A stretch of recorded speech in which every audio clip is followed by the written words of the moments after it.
Welcome to Nagari. Please like, share, subscribe, and do comment.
ఇప్పుడు మనం చూసుకుంటే పబ్లిసిటీలో bill బోర్డులమైనా లేకపోతే ఎక్కడైనా పోస్టర్ల పైన రియల్ ఎస్టేట్కి సంబంధించినవైనా లేకపోతే కన్వెన్షన్ సెంటర్ లేకపోతే ఫంక్షన్ హాల్కి దేనికి సంబంధించినా కానీ ఏం రాస్తారు? రాయల్, రీగల్, ఇట్లా రాయల్టీకి సంబంధించిన పదాలు వస్తుంటాయి. రాయల్ టిఫిన్ సెంటర్, లేకపోతే రీగల్ ప్లాజా, లేకపోతే సుప్రీం ప్లాజా, ఇట్లా. అంటే ఏంది ఈ పదాలు ఎక్కడి నుంచి వచ్చినాయి? ఇవి ఒక రకమైన ఆస్పిరేషన్ సొసైటీతో ఎట్లా అటాచ్ జరుగుతుంది? బేసిక్గా ఒక ఫస్ట్ మనం అర్థం చేసుకోవాల్సిన విషయం ఏంటంటే, royalty is not cool. Royalty అనేది మంచి పదం కాదు. అమెరికా ఉంది, 30-40 ఏళ్ళు కొట్లాడి రాయల్టీ బ్రిటిష్ నుంచి విడిపోయారు, వాళ్ళు స్వాతంత్రం తెచ్చుకున్నారు. ప్రపంచం మొత్తానికి స్వాతంత్రం అనే ఐడియాని ఒక ఇండిపెండెంట్ కంట్రీ, డెమోక్రటిక్ కంట్రీ, ఒక రిపబ్లిక్ కంట్రీ అనేది ఒక ఐడియాని ఇంట్రడ్యూస్ అయింది అమెరికన్ రెవల్యూషన్తో, రైట్? ఫ్రెంచ్ రెవల్యూషన్ ఉంది. ఫ్రెంచ్ రెవల్యూషన్లో ఈరోజు మన మోడర్న్ సిద్ధాంతం ఏదైతే మనిషి విలువ, ఇవన్నీ ఫ్రెంచ్ లిబరల్ వాల్యూస్ అంటాం కదా, లిబరల్ వాల్యూస్. ఈరోజు అయితే ప్రపంచం దేని మీద అయితే నడుస్తుందో ఆ వాల్యూస్ అన్ని దేనికి వ్యతిరేకంగా వచ్చినాయి? ఫ్రెంచ్ రాయల్టీకి వ్యతిరేకంగా వచ్చినాయి. 1800s నుంచి 1870s 1890s వరకు, 1880s 1890s వరకు కూడా ఒక 50-60 ఏళ్ళు, 70-80 ఏళ్ళు దగ్గర ఇప్పుడైతే లాటిన్ అమెరికాలో ఏవైతే కంట్రీస్ ఉన్నాయో 40+ కంట్రీస్, వీళ్ళందరూ విపరీతమైన కొట్లాడి కొన్ని కోట్ల మంది జనాలు ప్రాణాలు కోల్పోయారు. దేనికోసం? ఈ స్పానిష్ రాయల్టీ నుంచి విడిపోవడానికి. 1857లో మన ఇండిపెండెన్స్ మూవ్మెంట్ స్టార్ట్ అయింది ఇండియాది. సిపాయి మ్యూటినీ అంటారు. సిపాయి మ్యూటినీ అంటే ఏంటి? బ్రిటిష్ రాయల్ ఆర్మీలో పనిచేసే ఇండియన్ సోల్జర్స్ వాళ్ళు మాకు అన్యాయం జరుగుతుంది అని వ్యతిరేకత, బ్రిటిష్ క్రౌన్, బ్రిటిష్ రాయల్టీకి వ్యతిరేకంగా వీళ్ళు పోరాటం చేస్తే, ఎందుకంటే హక్కుల కోసం, కోరరాని కోరికలు ఏం కోరలే వీళ్ళు, అలా హక్కుల కోసం వాళ్ళు వాళ్ళ నిరసన తెలియజేస్తే వీళ్ళందరినీ పట్టుకొని సోల్జర్స్, సిపాయి సోల్జర్ పట్టుకొని అందరిని వేటాడి చంపినారనమాట. దెవర్ కిల్డ్. ఎవరు? Royalty.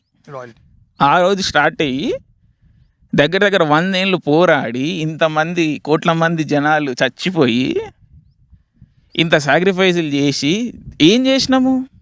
What was the reason behind it? ఈ రాయల్టీతో మనకు అవసరం లేదు, మనకు అవసరం లేదు, రాయల్టీ అన్న సబ్జెక్ట్ మనకు అవసరం లేదు. రాజుల కాన్సెప్ట్ కాన్స్టిట్యూషన్లో క్లియర్గా 1947లో వి అబాలిష్డ్. కొంచెం టైం పట్టింది, బట్ వి అబాలిష్డ్ ఎవ్రీథింగ్. ఎందుకు? ఇవంతా మంచి విషయాలు అయితే వీళ్ళందరూ మరి అవలగల్లా చచ్చిపోయిన వాళ్ళు, లేకపోతే ఈ త్యాగం చేసి 100-200 ఏళ్ళు పుట్టిన 300 ఏళ్ళు ఇవంతా ఎందుకు చేసినాము? ఈరోజు బిల్ బోర్డుల మీద రాసుకోనిక. ఇక్కడ మనం ఒకటి క్లియర్గా అర్థం చేసుకోవాలి. బీయింగ్ రిచ్, బీయింగ్ రాయల్, ఈ రెండు ఒకటి కాదు. వీఆర్ అన్ ఆస్పిరేషనల్ సొసైటీ.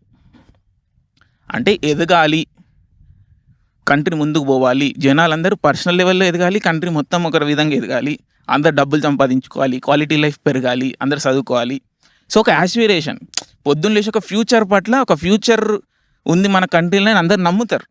అందుకోసం పనిచేస్తున్నాం మనందరం. సో డబ్బులు సంపాదించడం, ఎదగడం తప్పు కాదు. వీఆర్ ఏ క్యాపిటలిస్ట్ సొసైటీ, వీఆర్ ఏ గ్రోత్ సెంట్రిక్ సొసైటీ. గ్రోత్ని దృష్టిలో పెట్టుకొని, యాస్పిరేషన్ పెట్టుకొని ముందుకు పోవాలని చూస్తున్నాం. సో డబ్బులు సంపాదించడం తప్పు కాదు. సో ఎకనామిక్ లగ్జరీ ఏదైతే ఇప్పుడు ఫినాన్షియల్ సెక్యూరిటీ లేకపోతే బీయింగ్ రిచ్, బీయింగ్ రాయల్ ఒకటి కాదు. మనం క్లియర్గా డిస్టింగ్ చేసుకోవాలి. రాయల్టీ అనేది ఒక పొలిటికల్ టూల్. సో ఎవడన్నా రిచ్గా ఉన్నాడంటే వాడేం తప్పు కాదు. అఫ్కోర్స్ ఆడు తప్పుడు విధానంగా డబ్బులు సంపాదిస్తే అది వేరే ఇష్యూ. బట్ ఇన్హరెంట్గా డబ్బులు సంపాదించడం అనేది తప్పు కాదు. అది ఫస్ట్ మనం క్లియర్ చేసుకోవాలి. ఫస్ట్ ఎవరన్నా ఎదుగుతున్నారు, ఎవరైనా డబ్బులు సంపాదిస్తున్నారు అంటే ఇట్స్ అ గుడ్ థింగ్. మన కంట్రీలో ఇట్స్ అ గుడ్ థింగ్. అది దానికి మనకు వాల్యూ ఉంది. ఇన్హరెంట్గా ఎంకరేజ్ చేయాలి. అందరం ముందుకు పోవాలి.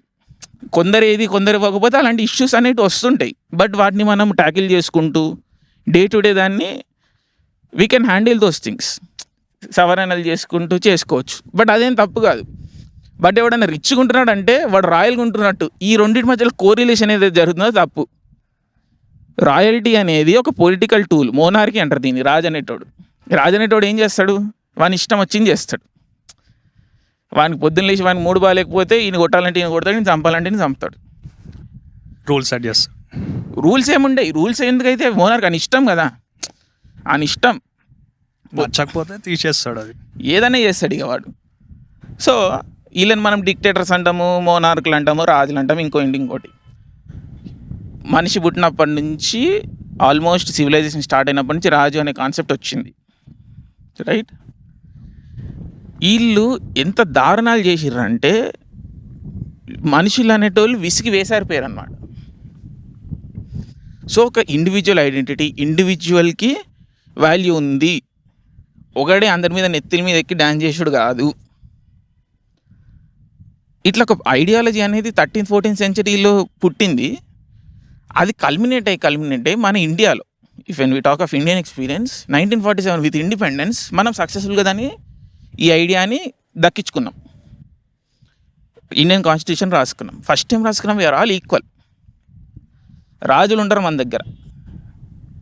ఎవరైతే ఇప్పుడు గవర్నమెంట్ పొజిషన్స్ ఉన్నారో వీళ్ళందరూ పబ్లిక్ సర్వెంట్స్, మన రిప్రజెంటేటివ్స్. మన లోపల మనుషులు తీసుకొని గవర్నమెంట్ నడిపించడానికి వీళ్ళు స్పెసిఫిక్గా మనం ఒక రిప్రజెంటేటివ్ని పంపిస్తున్నాం. వాడికి ఫ్రీ సర్వీస్ కాదు, ఇది పే ఉంటుంది. పే సరిపోతుందా సరిపోతలేదా ఇవన్నీ వేరే డిస్కషన్. గవర్నమెంట్ ఎంప్లాయీకి గుడ్ పే ఉండాలి, we all support that. So good pay ఇచ్చి సర్వీస్ కూడా దేర్ సర్వెంట్స్, ఒక రోల్ ఫిల్ చేస్తున్నారు. అక్కడ వరకే. ఆడు రాజు కాదు, politician, bureaucrat, any government servant. They are not kings nor they are representatives of kings. They are us. మనకి వాళ్ళకి ఎటువంటి వ్యత్యాసం లేదు. డివిజన్ ఆఫ్ లేబర్ అంటాం కదా. సో సమాజంలో పనిని విభజించుకోవడం, ఇది విభజించుకునే ప్రక్రియలో వీళ్ళు ఆ పనిని మేము చేస్తామని చెప్పి ముందుకు వచ్చిర్రు. దానికి ఒక ప్రాసెస్, ఎలక్షన్ ప్రాసెస్, అంతా ఒక ప్రక్రియ ఉంటుంది. బట్ ఫండమెంటల్గా మనం ఏం క్లియర్ చేసుకోవాలి? They are not kings, they are not representative of kings. President కూడా ఒక టర్మ్ ఉంటుంది, ఫిక్స్డ్ టర్మ్ పొజిషన్. ప్రెసిడెంట్ వ్యక్తి కాదు. ఆ రూల్ ఎవరు ఆక్యుపై చేస్తారు అనేది పాయింట్లెస్. అదొక ఆనరరీ స్టేట్ ఫిగర్. మన కంట్రీ మొత్తానికి ఈయన రిప్రజెంట్ చేస్తుండు అన్నట్టుగా ఒక సింబల్. అది ఎవరు ఆక్యుపై చేసినా కానీ it doesn't matter. It is a position that matters. Clear, right? So 2-3 వేల సంవత్సరాల నుంచి కొట్లాడి వేసారి కొన్ని లక్షల కోట్ల మంది ప్రాణాలు త్యాగం చేస్తే ఈరోజు మనకి మిడిల్ క్లాస్ వానికి ఏం చెప్తున్నారు? యాస్పిరేషనల్ సొసైటీ, ఎదగాలని అనుకుంటున్నాడు మనిషి, మంచిది ఎదగాలి. కానీ ఏం చెప్తున్నారు? వాని బతుక్కి విలువ లేదు. వాని బతుక్కి ఇన్హరెంట్గా విలువ లేదు. వానికి విలువ ఎప్పుడు వస్తుంది? వాడు రాయల్టీని దగ్గరికి వెళ్తే వాని బతుక్కి వాల్యూ వస్తుంది. అంటే వీడు రాయల్గా బతుకుతే, అంటే ఇప్పుడు బిల్డింగ్ ఉంటుంది, దానికి ఏం సంబంధం లేదు, బట్ రాయల్ విల్లాస్ అన్న ఒకటి పేరు పెట్టేస్తాడు అనుకోండి, ఎక్కడనో దగ్గర వాడి లైఫ్కి వాల్యూ పెంచుతున్నట్టుగా వాడు ఇమాజిన్ చేసుకుంటాడు అన్నట్టు. సొసైటీ నుంచి ఒక రకమైన యాక్సెప్టెన్స్ వస్తుంది. We are a proud country. అంటే మనకి ఆనర్ అనేది తీసేసిర్రు. బేసిక్గా సెల్ఫ్ రెస్పెక్ట్ అనేది లేదు బ్రిటిష్ సిస్టంలో. అంతకుముందు ఏ సిస్టంలో అయినా కానీ కొత్త బట్టలు వేసుకొని ఇచ్చేటోళ్ళు కాదు. I'm talking about 99% of the society. ఈరోజు ఎవరైతే ఛానల్ చూస్తున్నారో వాళ్ళందరూ ఇదే స్టోరీ.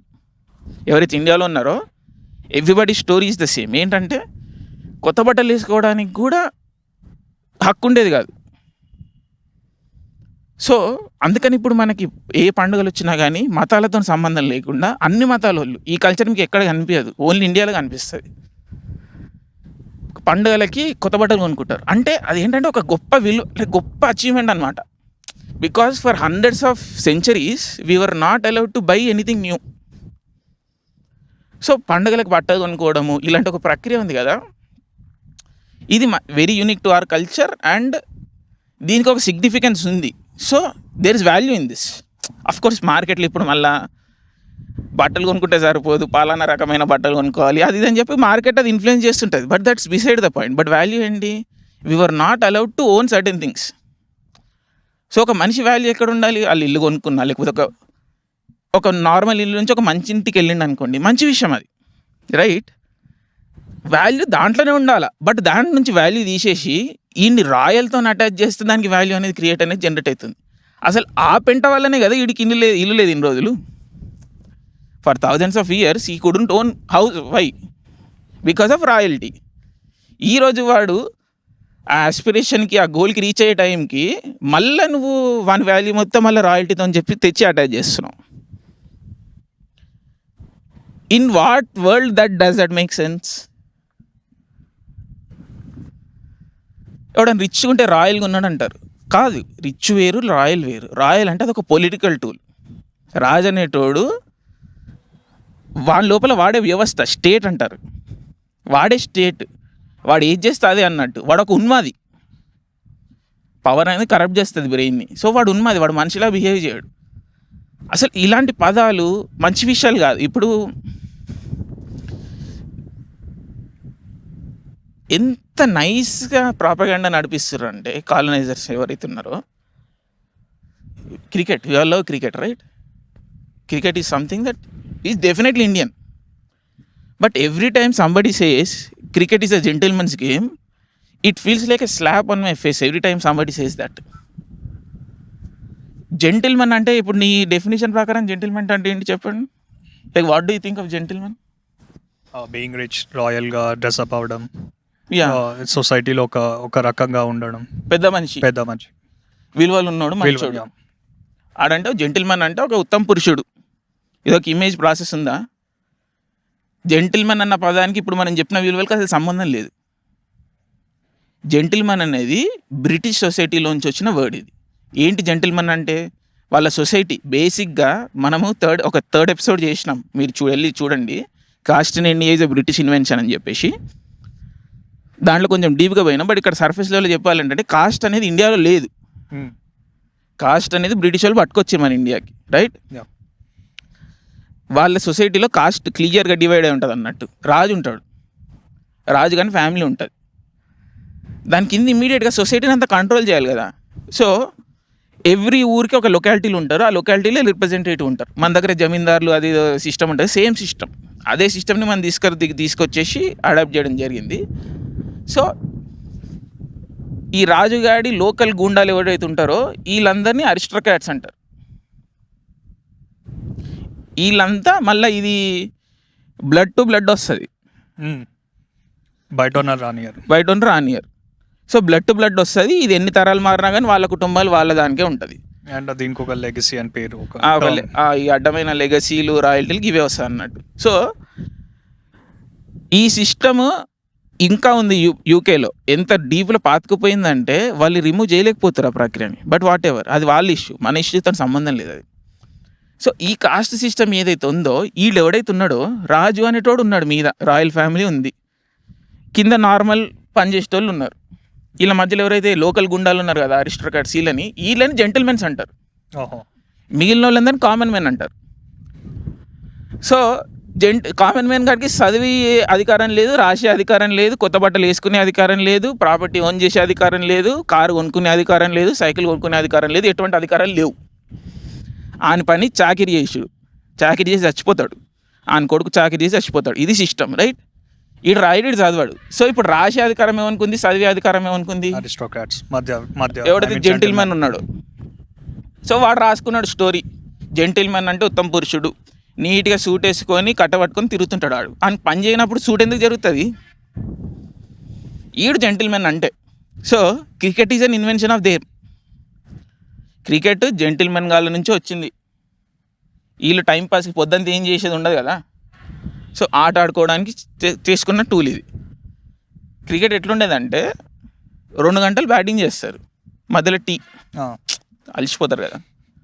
ఇంకో విచిత్రం ఏం చెప్పాలా, వీళ్ళు బ్యాటింగ్ చేస్తారు, ఫీల్డింగ్ చేయరు. ఫీల్డింగ్ కామన్ మెన్ వచ్చి చేస్తారు. ఇందుకు దీన్ని జెంటిల్మెన్ గేమ్ అనేటోళ్ళు ఈరోజు మనకి ఏం చెప్తారు, క్రికెట్లో ఎవడన్నా కొట్లాడితే క్రికెట్ జెంటిల్మెన్ గేమ్, క్రికెట్లో కొట్లాడొద్దు మీరు అంటారు. ఈ రెండు ఆక్సిమోరానికి, ఈ రెండు ఎంత అవల ముచ్చట్లు అంటే, ఈ రెండు ఒకదానికి కూసిన ముచ్చట్లు కాదు. ఎవడైతే ఎవరి చరిత్ర అయితే రక్తంలో మునుగుందో, వాని మొత్తం హిస్టరీనే రక్తంలో మునుగుందో వాడిని తీసుకొచ్చి నువ్వు జెంటిల్మెన్ అంటున్నావు. మళ్ళీ వాడు గొప్పోడని చెప్పేసి వాడిలాగా ఉండాలని చెప్తున్నావు నువ్వు. ఈ రెండు ఎట్లా? ఆడు మంచోడైతే మనం ఎందుకు విడిపోయినాం భయ్? మరి గాంధీ, భగత్ సింగ్, అంబేద్కర్లు, తిలక్లు వీళ్ళందరూ ఎవరు? వీళ్ళందరూ పిచ్చోళ్ళ? ఆడు జెంటిల్మెన్ అయితే మరి వాడి నుంచి ఎందుకు విడిపోయినాం? సో ఆడిని తీసుకొచ్చి ఇప్పుడు మరి ఆ జెంటిల్మెన్ ఆడేది క్రికెట్ అయితే మనం ఆడేది ఏంది? గోలీలా, ఏదో గల్లీ క్రికెట్. క్రికెట్ కూడా కాదు, ఇంకేదో కర్రా బిల్ల ఆ బ్యాచ్ ఇక ఇది షిర్రగోని ఇంకేదో అంటారు చూడ, అలాంట మనం ఆడేది క్రికెట్ కాదా? సో జెంటిల్మెన్ అనేటోడు ఫీల్డింగ్ కూడా చేయడు. ఈరోజు మోడర్న్ క్రికెట్కి వాడాడిన క్రికెట్కి సంబంధం లేదు. Modern cricket belongs to India, modern cricket belongs to subcontinent. It is not a bloody gentlemen's game. It's a game, it's a sport, it's our sport, it's a game, it's our game. Gentlemen game కాదు ఇది. Everybody's దీన్ని మళ్ళీ ఎంత నైస్గా propaganda చేస్తారంటే, ఎవరైతే ఇప్పుడు so called educated ఉన్నారో మన సొసైటీలో వీళ్ళందరూ చాలా కూల్గా వాడతారు దీన్ని. ఇట్స్ జెంటిల్మెన్స్ గేమ్ అని చెప్పి. It's not a bloody gentlemen game. మీరేం చెప్పదలుచుకున్నారు? క్రికెట్ అనేది మంచోళ్ళ ఆట, రెస్పెక్ట్ఫుల్ మెన్ ఆట, అది చెప్పండి మీరు. ఈ పదాన్ని తీసుకుపోయి జెంటిల్మెన్కి అటాచ్ చేయొద్దు. ఎందుకంటే జెంటిల్మెన్ అంటే జెంటిల్ కాదు, వాడు ఒక రాక్షసుడు టైపు. మాట్లాడడానికి సరే, వాడు మాట్లాడే మాట తీపి, వాడు మాట్లాడే మాట కరెక్ట్ మాట అని ఎవడు చెప్పిండు? వాడే చెప్పిండు, వాడే రాసిండు. నీకు అనిపించిందా వాడు మాట్లాడేది కరెక్ట్ మాట అని చెప్పి? ఆడు కరెక్ట్ అయితే మళ్ళీ again going back to the main point, why the hell did we leave them? Why the hell did we wanted to leave them? మన దేశాన్ని మనం వదిలిపెట్టి పోమని ఎందుకు ఇంత కొట్లాడి ఇంత కిరికే ఎందుకు చేసుకున్నాము? ట్రూ. మళ్ళీ వాని పదాలు తీసుకొచ్చి రాయల్టీ, ఇప్పుడు బాలీవుడ్లో నడుస్తుంది దిస్ ఈజ్ బాలీవుడ్ రాయల్టీ అని చెప్పేసి చాలా క్యాజువల్గా వాడతారు ఈ రిపోర్టర్స్ కానీ వీళ్ళందరూ.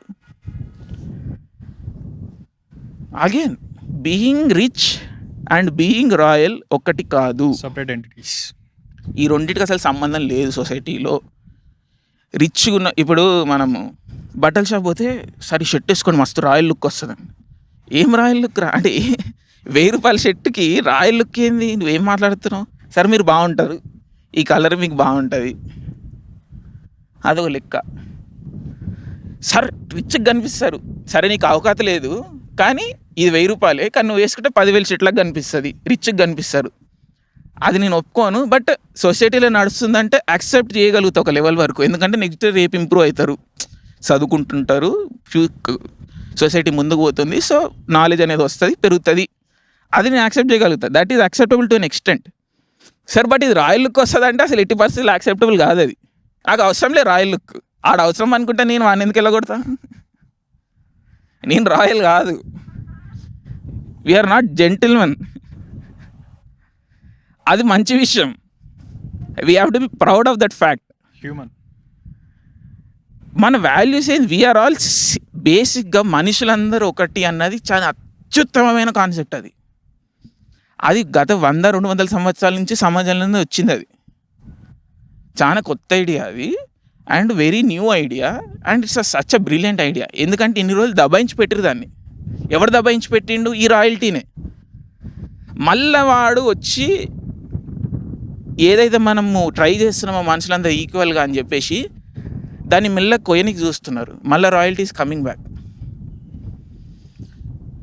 Every time we use these words, we are accepting and acknowledging that they are better. which is a bad thing. Bad thing, అది హారబుల్ థింగ్. ఎంత కామన్ అయిపోయినాయి అంటే వర్డ్ రెగ్యులర్గా ఇంట్లో జనరల్గా అందరు మనుషులు చాలా క్యాజువల్గా సేమ్. మళ్ళీ ఇప్పుడు అద్దాల షాప్ పోతే సార్ రాయల్ లుక్ వస్తుంది అంటాడు. ఎవరిని రాయల్ రా, ఏం royal? I mean what the hell's happening? ఒక ఆస్పిరేషనల్ సొసైటీని, ఒక మిడిల్ క్లాస్ ఆస్పిరేషన్ని ఇవన్నీ టెర్మినాలజీని హైజాక్ చేస్తున్నారు. ఈ హైజాక్ ప్రాసెస్లో ఏం జరుగుతుంది? వీని బతుక్కి వాల్యూ లేకుండా చేస్తున్నారు. వాడు బతుకుతున్నాడు, వాడు ఎదుగుతున్నాడు, అదే వాల్యుబుల్ అక్కడ. బట్ దానికి ఎక్కడి నుంచో వాల్యూ తీసుకొచ్చి దానికి అటాచ్ చేయడానికి చూస్తుర్రు. వాని బతుక్కి విలువ లేదా? వాడు ఎవడో కాదు, మనమే. అది ఎవడైనా సరే, ఇండియాలో రిచెస్ట్ పర్సన్ని తీసుకోండి మీరు, they did not start out rich. తెల్లోడున్న రోజులు వాడే, బ్రిటిష్ వాడు ఉన్నట్టు వాడే రిచ్. మిగతా వాళ్ళందరూ ఎవరైతే సోకాల్డ్ రాజులు ఉన్నారో ఇండియాలో, వీళ్ళందరూ వాని కింద గులాంలే. వాడు చెప్తే వాడు చేసిండు. బ్రిటిష్ ఇండియా ఎట్లా ఫామ్ అయింది? ఉన్న రాజు నిలగొట్టే కదా. సో ఇండియన్ ఎవడైతే, ఈ రంగు మన వర్ణం ఎవడైతే ఉన్నాడో ఈ దేశంలో, మనందరము వాని దుఃఖలో బానిసలమే. సో ఎవడో ఒక్కడు అని దీంట్లో మనం విడిగొట్టుకోవడానికి ఏం లేదు. బట్ మనం గెలిచినాం, ఇది గుర్తుపెట్టుకోవాలి మీరు. ఫస్ట్ ఇవన్నీ మనం మర్చిపోతాం, మన రూట్స్ మర్చిపోతాం మనం. దీని బియాండ్ పోవాలి. కానీ first of all we need to acknowledge things. We one, మనం గెలిచినాం. మనం గెలిచిన తర్వాత మళ్ళీ వాడిని ఎందుకు తీసుకొస్తున్నాం? ఓడిపోయినా నిలగొట్టినోని. What value are we creating from that? If you want to get rich, goddamn get rich. Nobody is stopping that. We are an aspirational capitalist society. That's not going to change. We all want to get rich. We all want to get aspirational. అదే అక్కడ point. లేకపోతే ఎందుకు బతుకుతున్నాం? పిల్లల్ని చదివి అన్ని విలువలతో, అంటే మనకు ఒక వాల్యూస్ ఉన్నాయి. ఎందుకంటే అడ్డదిడ్డంగా ఇల్లీగల్ పనులు చేసుడు కాదు, సిస్టమేటిక్గా ఎవ్రీ జనరేషన్ టు జనరేషన్, మన జనరేషన్ కంటే మన ఫ్యూచర్ జనరేషన్ ఎక్కువ చదువుకోవాలి, బెటర్ క్వాలిటీ ఆఫ్ లైఫ్ ఉండాలి, అన్నిట్లో బెటర్ ఉండాలి. అప్పుడే కదా aspirational society. So being rich is not bad, being associated with royalty is bad. Sir అంటారు, జనాబ్ అంటారు. వెనకటికి ఏం చేసేటోళ్ళు తెలుసు? ఈ పదం వాడకపోతే అని చంపేసేటోళ్ళు. ఒక జెంటిల్మెన్ దగ్గరికి వెళ్ళి, ఎవడైతే జెంటిల్మెన్ ఉన్నాడో, ఇలాంటి సాహిబులు అంటారు కదా, ఈ దగ్గర పోయి నువ్వు వాడిని సార్ అనకపోతే ఆడు చంపేటేసినోడు, కొరడాలతో కొట్టించేటోడు. ఈరోజు మన సొసైటీలో సార్ అన్న పదం చాలా క్యాజువల్ అయిపోయింది. ఎందుకు వాడాలి నువ్వు? మన కల్చర్లో గౌరవించడానికి మనుషులకి మొత్తం స్ట్రక్చర్లని ఇంగ్రీడియంట్ అయిపోయినాం. మరి వాడిని 90 ఏళ్ళని పట్టుకొని యూ అంటావు, 10 ఏళ్ళ పోరని పట్టుకొని యూఏ అంటావు. వన్ కల్చర్లో రెస్పెక్ట్ అన్నది లేదు. సొసైటీ బేసిక్గా రెస్పెక్ట్ కోసం వచ్చిన పదాలు కావు ఇవి. సొసైటీలో వాని పొజిషన్ తెలుపడానికి వచ్చిన పదాలు సార్ అనేది. మన సొసైటీ అట్లా కాదు. మన భాషలోనే రెస్పెక్ట్ ఉంది. మీరు 90 ఏళ్ళని వయసు వాళ్ళని బట్టి మీరు అంటావు, లేకపోతే నువ్వు ఎవరికైతే గౌరవం ఇవ్వాలో వాడిని మీరు అంటావు. బచ్చగానే రేపు పోరాడా నువ్వు అని అంటావు. దీంట్లో నీకు ఎక్కడైనా వాడి సొసైటీలో పొజిషన్ తెలుస్తుందా? ఇప్పుడు ఎవరినైనా మీరు అంటే సొసైటీలో వాని పొజిషన్ ఏందని నీకు భాష నుంచి తెలుస్తుందా? ఏది గొప్ప భాష మరి? అఫ్కోర్స్ మనదే. ఏది గొప్ప కల్చర్? మరి దాన్ని ఎందుకు అవలంబిస్తున్నాము? ఎవరికైనా గింతంత పవర్ ఉన్నా కానీ సొసైటీలో, ఎవడైతే చిన్న పొజిషన్, గవర్నమెంట్ పొజిషన్లో ఉన్నా కానీ వాడిని సార్ అనకపోతే పెద్ద ఫీల్ అవుతాడు వాడు. సార్ అంటే ఒరే నిన్ను ఒక గలీజ్ చరిత్రతో అసోసియేట్ చేస్తున్నట్టు, మంచివాడు కాదు అది. ఎవడని తిట్ట అరే అవులగా అన్నట్టు సార్ అంటే నిన్ను, లేకపోతే అరే రాక్షసుడా అన్నట్టు. ఇది perfect. Like this, if somebody ఎవడు వచ్చారే నువ్వు రాక్షసుని రా అన్నా ఒకటే, నువ్వు సార్ అన్నా ఒకటే, ఈ రెండు ఒకటే వర్డ్. సో దాని నుంచి మనం వాల్యూ డ్రా చేసుకోవడం అనేది ఫస్ట్ ఆపేసేయాలి. మన భాష సరిపోతుంది ఒకరినొకరు గౌరవించుకోవడానికి, ఒకరినొకరి పట్ల వినమ్రత లేకపోతే విధేయత తెలపడానికి మన భాష సరిపోతుంది. మన భాషలో కావలసినంత డెప్త్ ఉంది అన్ని ఇండియన్ భాషలు. మనం పక్క భాషల నుంచి అరువు తెచ్చుకోవాల్సిన అవసరం లేదు.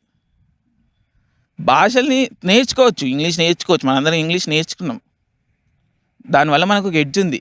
కానీ భాషలకి మనం వాల్యూ అటాచ్ చేస్తున్నాము, లేకపోతే లెవెల్ అటాచ్ చేస్తున్నాము, లేకపోతే స్టేటస్ అటాచ్ చేస్తున్నాము. That is wrong.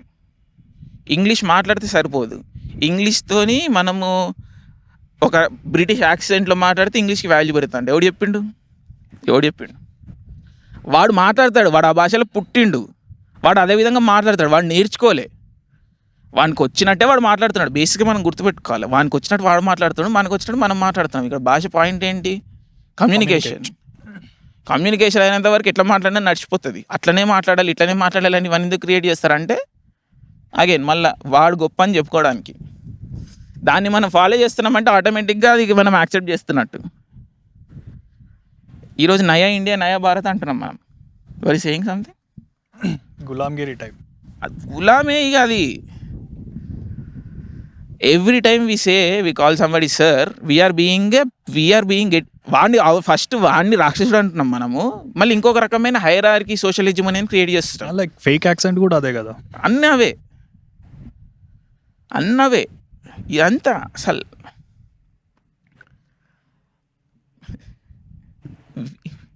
We have done these things for reason. Independence మనము ఒక పర్పస్తో తెచ్చుకున్నాం, టైంపాస్కి తెచ్చుకోలే. మన పైసలు వాడు తీసుకపోతుండు, మన వనరులు వాడు తీసుకపోతుండు, మన పిల్లల్ని బానిసల్ని చేస్తుండు, లైక్ ఫ్యూచర్ లేకుండా చేస్తుండే మన కంట్రీకి. ఒక రిచ్ సర్ప్లస్ కంట్రీని వాడు వచ్చేసి గులాం ఆపేస్తున్నాడు. ఫ్యూచర్లే చంపేస్తున్నారు, పిల్లల్ని చదివిస్తలే, ఏదేదో చేసిండాడు.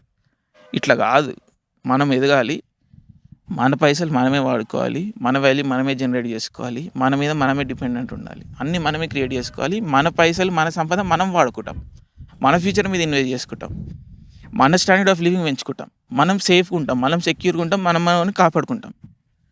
This was the idea behind us getting independence. ఇది మర్చిపోయినాం మనం. ఇండిపెండెన్స్ అంటే స్ట్రగుల్ వరకే పరిమితం అయిపోయింది, కానీ ఇండిపెండెన్స్ కొన్ని మూల వాల్యూస్ ఉన్నాయి, కోర్ వాల్యూస్ ఉన్నాయి, అవి ఫర్గెట్ అవుతున్నాం మనము. మెయిన్ పాయింట్ ఏంటి?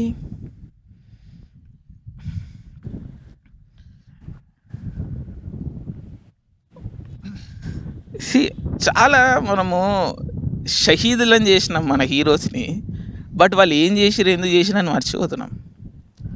Bhagat Singh at the age of 13 ఏమనుకుంటాం మనం భగత్ సింగ్ అంటే? సరే, భగత్ సింగ్ మీద ఒక full episode will do, but will touch up on this, right? At the age of 13 he had this great realization, I am dead from today. At the age of 13 he decided that he was dead. వాళ్ళ మా అమ్మకి చాలా అద్భుతమైన letter అది. ఇక ఒక అంత young బాయ్కి ఇంత లెవెల్ ఆఫ్ డెప్త్ రియలైజేషన్ అనేది ఎట్లా అంటే, దట్ ఇక మాటలే చెప్పలేము మనం. అది వాళ్ళ మమ్మీకి లెటర్ రాసిండు, ఈరోజు నేను చచ్చిపోయినా, నేను ఈ దృష్టిలో కూడా చచ్చిపోయినా, from this to moment on I'm dead, and నాకు ఒక పర్పస్ ఉంది, ఆ పర్పస్ నేను ఫుల్ఫిల్ చేస్తా. ఆ లెటర్ రాసిన రోజు నుంచి, ఇల్లు వదిలిపెట్టిన రోజు నుంచి ఆయన గోల్ ఏంటి? Independence. I mean that is ultimate goal. But ఆయన సావుని, ఆయన డెత్ని ఎంత మ్యాక్సిమం ఇంపాక్ట్ క్రియేట్ చేయగలిగితే అంత మ్యాక్సిమం డెత్ ఆ ఇంపాక్ట్ క్రియేట్ చేసి that will start chain reaction which will end up in independence. That is the idea. చచ్చిపోవడం ఎవరైనా చచ్చిపోతారు, కానీ ఆయన మొత్తం లైఫ్ వాళ్ళ మమ్మీకి లెటర్ రాసిన రోజు నుంచి ఏం చేసిండు? నా సావు ఎంత మ్యాక్సిమం ఇంపాక్ట్ క్రియేట్ చేయగలిగితే అంత మ్యాక్సిమం ఇంపాక్ట్ క్రియేట్ చేయాలి. ఎందుకు?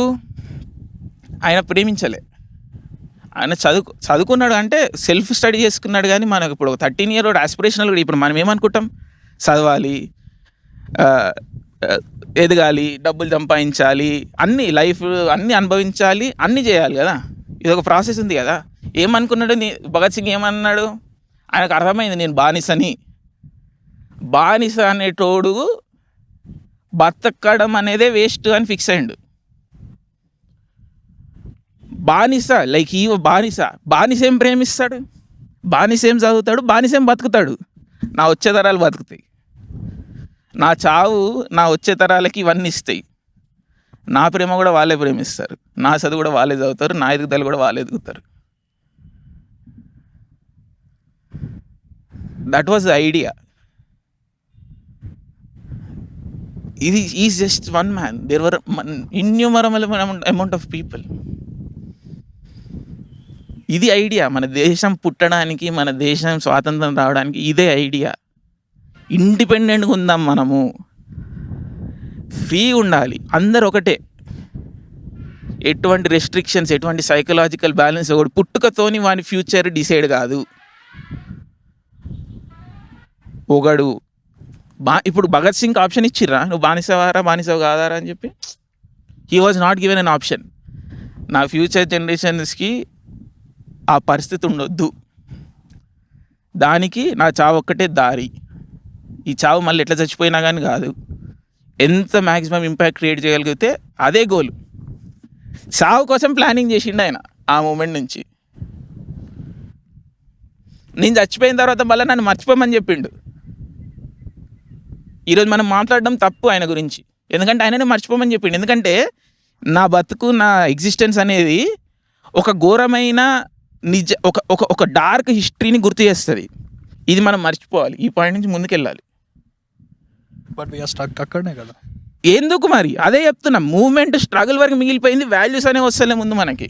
ఇండిపెండెన్స్ ఇండియా వచ్చింది అంతేనా, వచ్చేసిందా? దేనికి, ఏం లైక్ దేనికి వచ్చింది? అది బతకనికి వచ్చింది ఒక విధంగా. ఎట్లా బతుకుతున్నాం అట్లనే బతుకుతున్నామా? వాళ్ళ కళ్ళని మనం నెరవేరుస్తున్నామా? రాయల్గా ఇల్లు కొంటురా అంటే అది ఇల్లు కొను, నువ్వు రాయల్ ఇల్లు కాదు, నీ ఇల్లు గర్వంగా కొనాలి. ఆ వాల్యూ నీ నుంచి జనరేట్ చేస్తున్నావు. నువ్వు కష్టపడ్డావు, ఈ దేశం నీకు ఆపర్చునిటీ ఇచ్చింది ఎదగనీకి, నువ్వు ఎదిగినావు, నువ్వు ఒక ప్రొడక్టివ్ పర్సన్ అయినావు, నువ్వు ట్యాక్స్ కట్టినావు, నువ్వు దేశం అభివృద్ధిలో పాటుపడుతున్నావు. అదే వాల్యూ నువ్వు ఇండ్లు రాయలని చెప్పుకుంటే కాదు.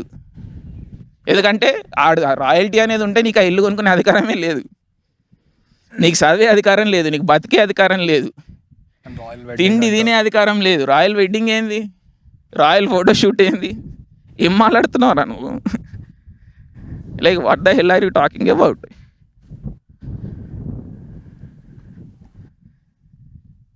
సొసైటీని స్ట్రాటిఫిక్ డివైడ్ చేసేసుకొని లీనియేజెస్ ఎవ్వనికి వాడు నేను రాయల్ లీనియేజ్ అంటాడు. ఒరే నీ తోలు నా తోలు ఒకటే అయినప్పుడు మనందరం ఒకటేరా, మనంతా గులాం లేరా వాళ్ళ లెక్కల? ఎవ్వడు రాయల్ కాదాడ, పేరుకి ఏదో చెప్పేసుకొని వీళ్ళు ఇది అంటే అది మంచి పద్ధతి కాదు భయ్. డెమోక్రసీ అనేది చాలా అత్యున్నతమైన ఐడియాలజీ, చాలా గొప్ప సిద్ధాంతం ఇది. ఇంతమంది గొప్ప గొప్ప మేధావులు చరిత్ర మొత్తం చదివి కండెన్స్ చేసి ఇదే కరెక్ట్ పద్ధతి అని ఎందుకు చెప్పిర్రు? డెమోక్రసీ అన్న ఐడియా కొత్త ఐడియా కాదు, సోక్రటీస్ ఆ టైం నుంచి ఉంది. 3-4 వేల సంవత్సరాల ఐడియా ఇది. ఫస్ట్ టైం ఈ 200-300 సంవత్సరాలను ఎందుకు ఇంప్లిమెంట్ అయింది? ఇన్నేళ్ళు పట్టింది వీడికి రానికి మనకి. మళ్ళీ మనం వాల్యూ పోయి ఆడ వెనకాలలో వేయడం మీద వెతకనికి ఎందుకు చూస్తున్నాము? Our greatest time is now. India యొక్క greatest time is today, not in the past. మన ఫ్యూచర్ ఈరోజు, మన గొప్పతనము మీరు ఎవరని ఏమని చెప్పండి, దిస్ ఈజ్ ఫ్యాక్చువల్. ఎక్కడి నుంచో మనం వెనకాల నుంచి మనకి ఇండియాకి వాల్యూ డ్రా చేయడానికి చూస్తున్నాము, తప్పది. We are living in the greatest time of this country. ఒక మనిషికి, ఒక వ్యక్తికి ఈ రోజు కన్నా, వాడి లైఫ్కి ఈ రోజు కన్నా ఏ ఒక్క రోజు కూడా వాల్యూ లేదు చరిత్రలో. We are living in the greatest time of this country. ఒక సొసైటీ వాల్యూ దేనికి ఇస్తుంది? మనిషికి, ఒక మనిషి ప్రాణానికి, ఒక మనిషికి ఈక్వల్ వాల్యూ లేని సొసైటీనే కాదు. బిల్డింగులు లేకపోతే మంత్రాలు గింత్రాలు లేకపోతే సమ్ సార్ట్ ఆఫ్ స్ట్రక్చర్స్ కాదు వాల్యూ సొసైటీలో ఇచ్చేది. మనిషికి వాల్యూనే ఇచ్చేది సొసైటీ. ఫస్ట్ అక్కడి నుంచి స్టార్ట్ చేయాలి మనం. దాని తర్వాత నువ్వు పెరిఫెరల్గా ఏమన్నా చేసుకోవచ్చు. మనిషికి ఎట్లన్నా బతికేయడానికి అవకాశం ఉంది. ఏ మతం అన్నా ఫాలో కావచ్చు, మతం ఫాలో కూడా కాకపోవచ్చు. మన సొసైటీలో దానికి వాల్యూ ఉంది. ఏమన్నా చదవచ్చు, ఏమన్నా చేయొచ్చు. ప్రపంచ చరిత్రలో ఏ టైంలో కూడా ఈ ఒక ఇండియన్కి ఈ రైట్స్ లేవు. ఏంటి దీని అర్థం ఏంది? Today is the greatest day in Indian history. We are living through that. దీన్ని హైజాక్ చేయడానికి చూస్తారు. ఎవరి కారణాలు అనుకుంటాయి, అవన్నీ మనకు అనవసరం. ఫస్ట్ మనం ఒప్పుకుంటున్నాం దీన్ని, అక్కడ నాకు ప్రాబ్లం వస్తుంది. చెప్పేటోడు ఎన్నైనా చెప్తాడు, why are we accepting these things. ఫ్యామిలీలకు ఎంటర్ అయినాయి ఈ వర్డ్స్, పిల్లలకి ఎంటర్ అయినాయి, స్కూళ్ళకి ఎంటర్ అయినాయి, కాలేజీలకు ఎంటర్ అయినాయి, మొత్తం కల్చర్లకు ఎంటర్ అయినాయి. దీని మళ్ళీ సినిమాలు లేకపోతే మీడియమ్స్ దీన్ని రీఎస్టాబ్లిష్ చేస్తున్నాయి.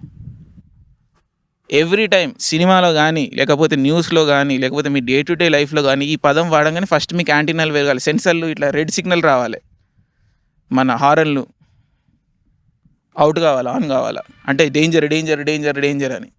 That's how it should work. ఈ పదం వినగానే పారిపోవాలి ఫస్ట్ అక్కడి నుంచి అని, ఎందుకంటే this is not correct. Is not a human. They are not promoting what is India. First of all మనం ఇండియా అంటే ఏంటి అని మళ్ళీ ఒక డిస్కషన్ అనేది స్టార్ట్ చేయాలి. ఇండియా అనేది బ్రిటిష్ నుంచి ఇండిపెండెన్స్ తెచ్చుకున్న వరకే కాదు స్టోరీ మనది. ఆ ఇండిపెండెన్స్ నుంచి మనకు కొన్ని వాల్యూస్ అనేవి వచ్చినాయి, ఆ వాల్యూస్ అవలంబించుకోవాలి మనం, ఆ వాల్యూస్ ప్రకారం బతకాలి. చాలా ఉన్నతమైన బతుకది, చాలా గొప్ప బతుకది. రాయల్టీగా బతకడం బతుకు కాదు, అదొక చండాలమైన బతుకది, అదొక గలీజ్ బతుకు. ఇండిపెండెంట్ ఇండియా వాల్యూస్ ఏవైతే ఉన్నాయో ఆ వాల్యూస్తో బతకడం అనేది వెరీ వర్చువస్ లైఫ్. అది వాల్యూ మనం సొసైటీలో దానికి ఇవ్వాలి. ఎవరైనా రూల్స్ పాటించి సోషల్ బీయింగ్ ట్యాక్స్ కట్టుకుంటా మంచిగా బతుకుతున్నాడు ఎదుగుతున్నాడు అంటే వాడిని గొప్పగా చూడాలి మనం. వాడు రాయల్గా బతుకుతుందని చెప్పుకున్నోని కాదు, వాడిని ఇంకేం చేయాలో నాకు తెలియదు, కానీ వాల్యూ ఇండియన్ వాల్యూస్ ప్రకారం బతకడం వల్లనే మెయిన్ వాల్యూ, ఇంకెక్కడ లేదు. And stop calling cricket a gentlemen's game. It's not a bloody gentlemen's game, it is our game. It belongs to Bangladesh, it belongs to Pakistan, it belongs to Sri Lanka, it belongs to Australia, and more importantly it bloody belongs to India. It's our game. ఇప్పుడు British వాళ్ళు ఆడుతున్నారు, but బ్రిటిష్లో ఆడేది Ben Stokes అయినా లేకపోతే వీళ్ళు ఎవరైనా కానీ they are not gentlemen, they are bloody వాళ్ళ జెంటిల్మెన్ భాషలో వీళ్ళు కామన్ పీపుల్ వాళ్ళు. సో ఇప్పుడు ఇంగ్లాండ్లో ఆడే క్రికెట్ కూడా జెంటిల్మెన్స్ గేమ్ కాదు, ఎక్కడ ఆడే జెంటిల్మెన్స్ గేమ్ కాదు. మన బ్రిటిష్లోనే రాయల్టీని రిజెక్ట్ చేసారు, వాళ్ళే తీసేస్తున్నారు. ఇప్పుడు not to get in to వాళ్ళ సొసైటీలో రిజెక్ట్ అయ్యి డెమోక్రసీ ఎందుకు వచ్చింది వాళ్ళకి, బట్ వాళ్ళ సొసైటీలో ఎంత ఇంగ్రెండ్ అయిపోయిందంటే కాస్ట్ సిస్టమ్, వాళ్ళు ఇంకా రిమూవ్ చేయలేకపోతున్నారు.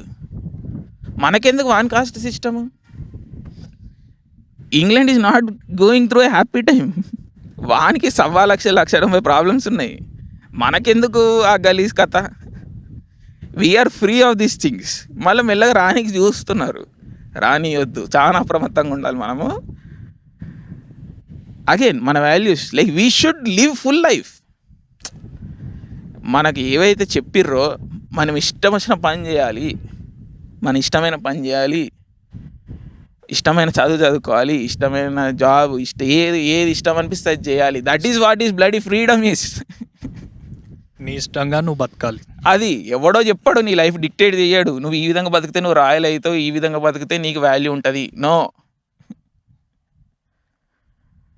అట్లా అని మళ్ళీ కన్జ్యూమరిజం మార్కెటిజం అని నేను చెప్తలేను. If you want reject market, నీకేం కొనుక్కోవడం ఇష్టం లేదు, బతుకు నువ్వు, దాంట్లో కూడా వాల్యూ ఉంది. నువ్వు కాన్షియస్గా చాయిస్ తీసుకుంటున్నావు, నేనేం కొనా, ఒకటే డ్రెస్, గాంధీ ఐడియాలే. నేను అసలు క్యాపిటలిజంని నమ్మ. నేను మన కంట్రీలో చాయిస్ ఉంది, వాళ్ళని తక్కువ చూడ్డము, ఈ వాల్యూ తీసేసేయండి మీరు. ఈరోజు మన greatest political leaders in the country ఈరోజు ఎవరు? వాళ్ళు ఏం చెప్తారు? Why the hell politicians wear simplest clothes. మీరు ఎక్కడన్నా వెళ్ళండి, డొనాల్డ్ ట్రంప్ $3,000 సూట్ వేస్తాడు. వాళ్ళ సొసైటీలో వాల్యూ అది, మన సొసైటీలో నో, ఖద్దరు డ్రెస్ వేస్తారు. సో దీనికి కూడా వాల్యూ ఉంది.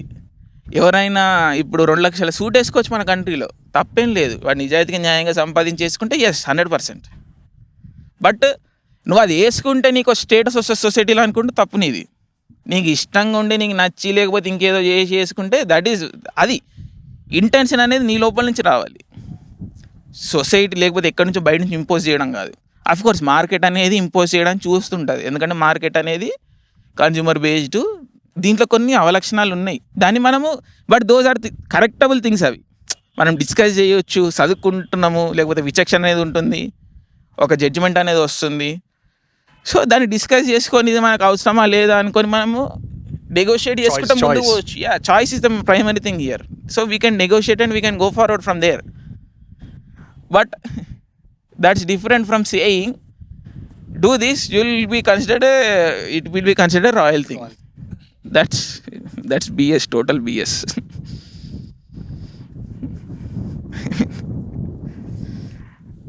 చాలా చాలా గొప్ప దేశం మనది. అంటే నేనేదో మనకున్న వాల్యూస్ చాలు, పక్కనోడి దగ్గర తెచ్చుకోవాల్సిన అవసరం లేదు. ఎగ్జాక్ట్లీ.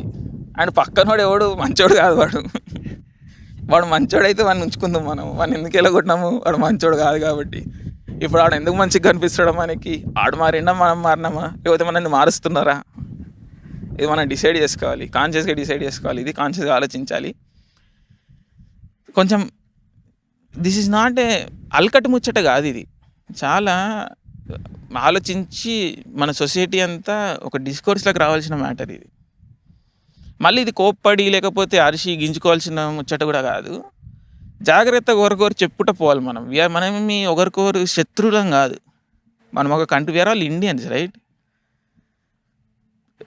డిఫరెన్సెస్ ఆఫ్ ఒపీనియన్ ఉండాలి, బట్ ఇవన్నీ క్లియర్గా మనం రిజెక్ట్ చేసిన ఐడియాస్ కాబట్టి ఎవరైనా వాడుతున్నారు అనుకోండి, ట్రై టు ఎడ్యుకేట్, చెప్పండి. ఎందుకంటే తెలియదు, బేసిక్గా పాయింట్ ఎక్కడ వస్తుంది తెలియదు దానికి, ఇట్లా జరుగుతుందని. సో మీకు తెలిస్తే చెప్పండి. That's how the change is going to come. Next generation స్కూళ్ళల్లో ఎంటర్ అవుతుంది వాల్యూ, లైక్ స్కూళ్ళల్లో పిల్లలు నేర్చుకుంటారు, వాళ్ళు మళ్ళీ అందరికీ చెప్తారు. That's how it should happen. So let's be cooperative, let's try to educate each other, కలెక్టివ్గా ముందుకు పోవాలి మనం. మళ్ళీ ఇది దట్స్ ఆర్ మెయిన్ థింగ్, కలెక్టివ్గా ముందుకు పోవాలి మనం. ఈ క్రాబ్ మెంటాలిటీ, ఎవరిని దించి ఎవరిని డౌన్ చేసి మనం పోదాము, జీరో సమ్ గేమ్ కాదు గ్రోత్ అనేది. అంటే ఫ్యామిన్ మెంటాలిటీ ఇదంతా మళ్ళీ మనకి బ్రిటిష్ వాడు కాలనైజర్ క్రియేట్ చేసిన ఐడియాలజీ ఏంటంటే 100 రూపాయలే ఉన్నాయి కొట్టుక సాగుండ్రా అని చెప్పి. ఎవడు చెప్పిండు?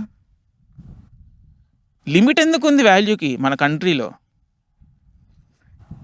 లిమిటే లేదు, అందరూ గొప్పగా బతకవచ్చు, అందరూ క్వాలిటీ ఆఫ్ లైఫ్ ఎంజాయ్ చేయొచ్చు, మనమందరం కలెక్టివ్గా పనిచేస్తే పాసిబుల్ అది. సో ఈ ఫ్యామిన్ మెంటాలిటీ గింతనే ఉంది, అది దొరికిన వాళ్ళకే దొరికింది, మిగిలిన వాళ్ళందరూ సో ఫస్ట్ ఎవడు ఇల్లీగల్గానైనా పోయి నేను చేస్తా పని కాదు. అది లాంగ్ టర్మ్లో డెట్రిమెంటే. అది ఎవరికి వాడు ఇల్లీగల్గా పోతే సొసైటీనే ఉండదు. అప్పుడు ఏం చేస్తావురా? నువ్వు ఏదైతే ఇల్లీగల్గా సంపాదించినావో సమాజంలో బతకనికే కదా సంపాదించింది, సమాజమే లేనప్పుడు ఇంకేం చేస్తావు నువ్వు? సో కొంచెం బ్రెయిన్ వాడి విచక్షణతో పోవాలి, సిస్టమ్స్ ఫాలో కావాలి. సిస్టమ్స్ ఫాలో అయ్యేటోడు అవలగాడు కాదు, ఇది తీసేయాలి ఫస్ట్. మళ్ళీ ఎవడన్నా నీ చుట్టుపక్కల కనిపిస్తుంటాడు ఇల్లీగల్ పనులు చేసుకుంటా, వాడికి ఏదో నామమాత్రంగా వాల్యూ వస్తుంది, దాన్ని చూసి నువ్వు తక్కువ పోవాల్సిన అవసరం లేదు. Life is a long run game. ఎంత లేదన్నా యావరేజ్గా 65 ఏళ్ళు 70 ఏళ్ళు ఎవడైనా బతుకుతాడు యావరేజ్గా. జనరల్గా 20 ఏళ్ళకి ఎత్తిపోయేది ఏం లేదు, 30 ఏళ్ళకి ఎత్తిపోయేది ఏం లేదు. అండ్ మన సొసైటీలో వాల్యూ ఉంది, క్వాలిటీ ఆఫ్ లైఫ్ పెరుగుతుంది. అన్ని పర్ఫెక్ట్ ఉన్నాయని ఏం చెప్తలేను, బట్ ఈ ఫ్యామిలీ మెంటాలిటీని తీసేసేయాలి, లాంగ్ రన్లో పోవాలా. ఏదైనా ఇప్పుడు 1 ఇయర్లో 2 ఇయర్లో డెసిషన్స్ ఇప్పుడు తీసేసుకొని మొత్తం దాన్ని పట్టుకొని ఓడు వేస్ట్. జర ప్లానింగ్ ఉండాలా. అఫ్ కోర్స్ ఇది లీడర్షిప్, పొలిటికల్ లీడర్షిప్లో ఒక ఫ్యూచర్ ప్లానింగ్ అనేది క్రైసిస్ ఉంది, బట్ అది ఎట్లా మారుతుంది? ఈ వాల్యూస్ ఉన్నోళ్ళు పోవాలి కదా పాలిటిక్స్లోకి. సో అట్లా మన ఫోకస్ ఎప్పుడు ప్రాబ్లమ్ సాల్వింగ్ మీద పెట్టాలి, కంప్లైనింగ్ కాదు. కంప్లైనింగ్ మనం లాస్ట్ ఎపిసోడ్లో చెప్పినట్టు మన అయ్యలు చేసిర్రు. కంప్లైనింగ్ కల్చర్ వాళ్ళతో వదిలేసాము. తప్పులు ఎక్కడున్నాయి వాటిని పాయింట్అవుట్ చేసుకుంటూ ప్రాబ్లం ఎట్లా సొల్యూషన్స్ ఎట్లుందని చెప్పేసి క్యూములేటివ్గా కలెక్టివ్గా ముందుకు పోవాలి. మనం విడిపోవాలన్నదే ప్రపంచం మొత్తం చూస్తున్నారు. ఎందుకంటే ఇండియన్స్ అంతా కలెక్టివ్గా ఒకసారి ప్రాసెస్ ఫిక్స్ అయ్యారు అనుకో, నథింగ్ కెన్ స్టాప్ అస్. మళ్ళీ ఇదేదో జింగోయిస్టిక్గా అన్రియలిస్టిక్గా చెప్తలే, నేను చాలా ర్యాషనల్గా రియలిస్టిక్ సిచ్యువేషన్ నుండి చెప్తున్నా. దిస్ ఈజ్ నాట్ అదే ఇర్రాషనల్గా మన వాళ్ళు ఇండియా అది ఇది అని ఏం చెప్తలే నేను. This is a very realistic thing. అందరం మంచిగా ఉండవచ్చు అని చెప్తున్నా నేను. It's a possibility. సో ఎవడన్నా సెల్ఫిష్గా బిహేవ్ చేసి వాడు పర్సనల్గా వెల్త్ అమాస్ చేస్తుంటే దానికి వాల్యూ ఇవ్వడం మానేయాలి ఫస్ట్. వాడు ఇల్లీగల్ మనిషి అని తెలుసు, బట్ వాడు ఒక లగ్జరీ కార్ కొంటే వాల్యూ ఎందుకు ఇస్తున్నాం దానికి?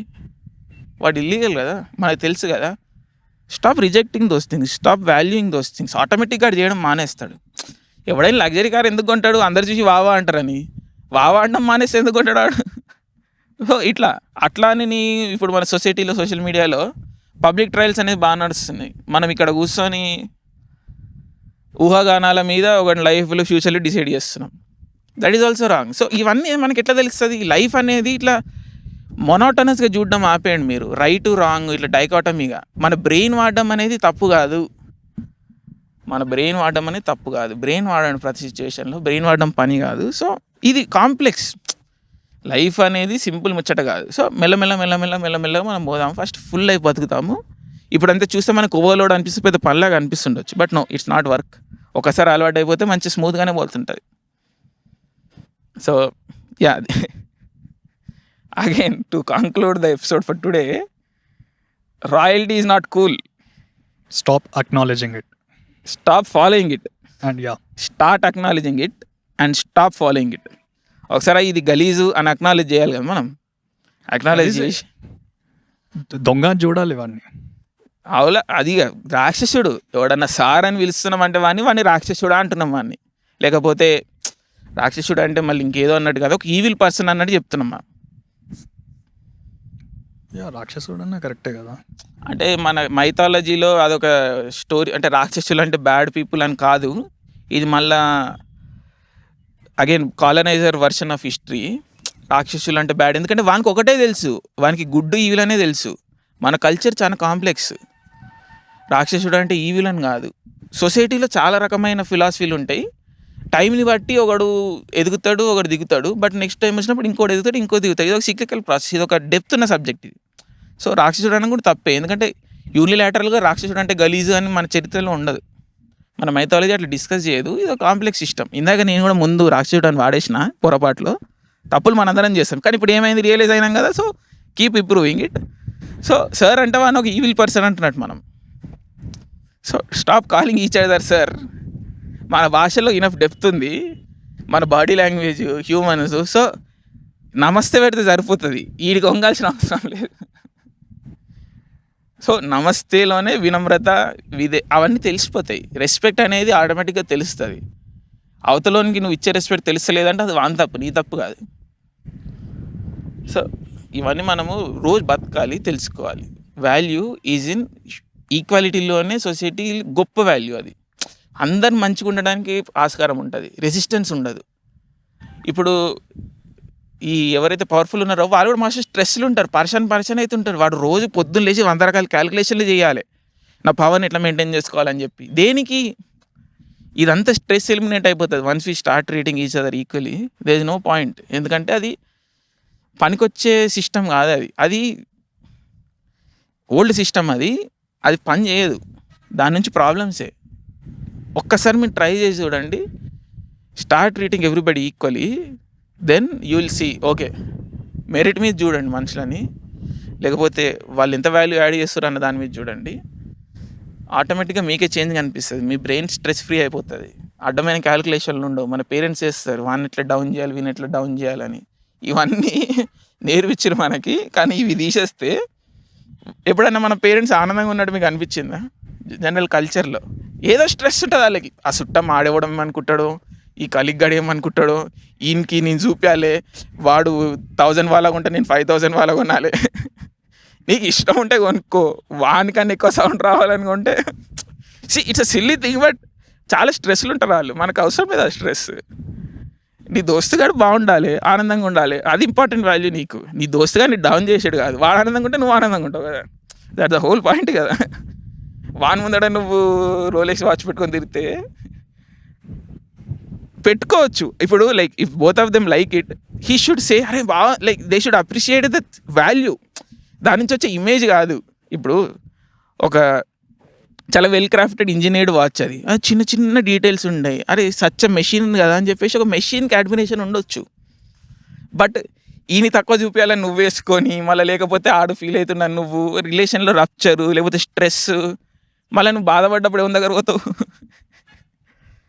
రోలేజ్ దగ్గర పోతావా, దోస్త్ దగ్గర పోతావా? ఇవన్నీ మర్చిపోతున్నాం మనము. సో యా, కాంప్లెక్స్ అనిపించచ్చు బట్ కాంప్లెక్స్ ఏం కాదు. Let's go together. ఏదో మొత్తం ప్రీచీ అయిపోయినట్టు అనిపిస్తుండొచ్చు but so but perfect example. మళ్ళీ this is not in we're just idiots. మళ్ళీ మనం అగైన్ గోయింగ్ బ్యాక్ ఫస్ట్ ఎపిసోడ్లో ఏం చెప్పినాం అంటే అదే వాల్యూ, వీఆర్ ఇడియట్స్. ఏదో అన్నీ తెలుసు అన్నట్టు ఏం నేను చెప్తలేము ఇక్కడ. బట్ అప్పుడప్పుడు కొన్ని అనిపిస్తాయి కదా. సో ఇవన్నీ కొంచెం మనము గ్లేరింగ్గా తప్పులు అనిపించినప్పుడు we need to discuss these things. Share చేస్తున్నాం. అట్లా అని కరెక్ట్ అని కూడా కాదు. మనం let's comment, will like discuss these things out and will see where it goes, right? And yeah, so let's conclude for today's episode. And in again, in finally saying, royalty is not cool. So don't like, please stop this culture and stop this thing. So yeah, so మన రాగడి నెట్వర్క్లో ఇంకా కొత్త shows కూడా add చేసినాము. So please follow them, please watch them. Very interesting. అంటే రాగడి productions నుంచి ఎప్పుడైనా కానీ క్వాలిటీ మీద ఫోకస్ చేస్తున్నాము. సో అన్ని షోస్ కూడా హైయెస్ట్ క్వాలిటీలో ఒక క్వాలిటీ ప్రోడక్ట్ డెలివర్ చేయడానికి వీఆర్ ట్రయింగ్. సో మేము క్యాజువల్గా ప్రెజెంటేషన్ చేస్తాం కానీ ఇట్స్ నాట్ క్యాజువల్. చాలా లాట్ ఆఫ్ వర్క్ వెళ్తుంది దీంట్లోకి. So please watch it. మీకు తెలిసిన వాళ్ళకి షేర్ చేయండి. And more exciting stuff is going to come in the future. Definitely ఫ్యూచర్లో ఇంకా more stuff is going to come. So మా ఇద్దరి వెరీ గుడ్ ఫ్రెండ్ బన్నీతోని సెన్సర్ గో బ్యాక్ ఎపిసోడ్, కొత్త ఫుల్ ఎపిసోడ్ రిలీజ్ అయింది. లాస్ట్ ఎపిసోడ్ అది. Please watch it. So give your feedback. Again Bunny is one of the very great minds from our place. So he has very interesting ideas, so please watch them, explore them, like them. So comment, all like subscribe, comment and change, like, because more good stuff is going to come. So and quality stuff is going to come. So please subscribe, like, share, comment.